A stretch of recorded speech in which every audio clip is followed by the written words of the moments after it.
we've all been there, right? You may be there today to where you're thinking, do I stay in this relationship or do I leave? Well, today I'd like to dig up 4 reasons you may want to run. If this is your first time here, I'm Mighty. I like to dig up the root causes as to why we entertain or engage in these toxic relationships, because it's like I always say, we can talk about them all day long, but at the end of the day, we accepted it for whatever reason. And so let's start with number 1. Toxic or abusive behavior. Any toxic or abusive behavior, whether it be mentally, verbally, emotionally, or physically, should never ever be tolerated, accepted, or justified. And for those that say, oh, well, he was having a bad day, she was having a bad day, or I said something to her and that's why she verbally attacked me, no. And I say, I include the guys rather, because it's not just women. We hear more so about women because we're more vocal, but men are abused too. Men, let me know what you think in the comments. Women can be just as abusive, if not more so, than men. So that number 1 is toxic or abusive behavior. Number 2 is they stray outside of the relationship, maybe once, twice, several times. Now, for those that say, oh, it was only one time, I'd like you to consider that once the trust is broken, it's very hard, if at all, to get back to a place where you trust that individual.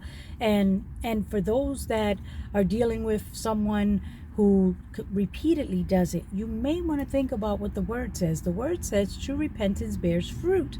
So what does that mean? That means that if they continue to do it, they're not truly sorry. And think about this.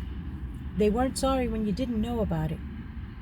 Number 3 is you're not in alignment. Now, people try to hop, skip, and jump and bypass this one. Oh, opposites attract. Okay, in the little things, yes. But in the big things, your beliefs, your goals, your mission, your assignment, what the Lord put you here to do, yeah, no, those are deal breakers, and we can't bypass that. And again, I see this more so among women.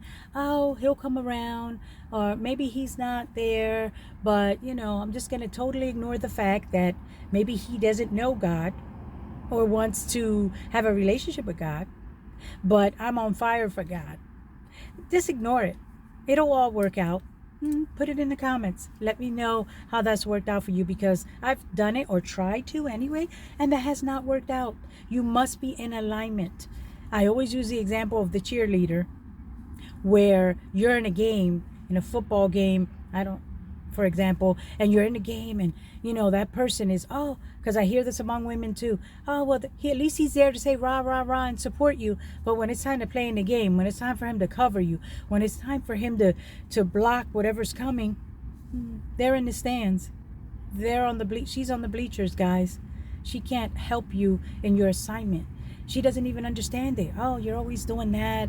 You never have time for me.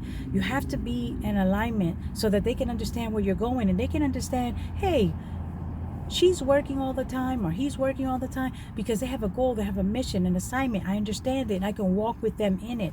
Because if they don't understand it, they may just want to Netflix and chill while you're trying to create and build. But that's just 3. Let me know what you think. There's so many more, right? But comment below, like, share, and subscribe if you find that this was beneficial, or someone who can use it. My prayer is that we would all identify those behaviors that lead us to those toxic partners, or those unhealthy relationships, so that we can work on ourselves, so that we'll make better choices. But again, this is Mighty. Let me know what you think. Until next time.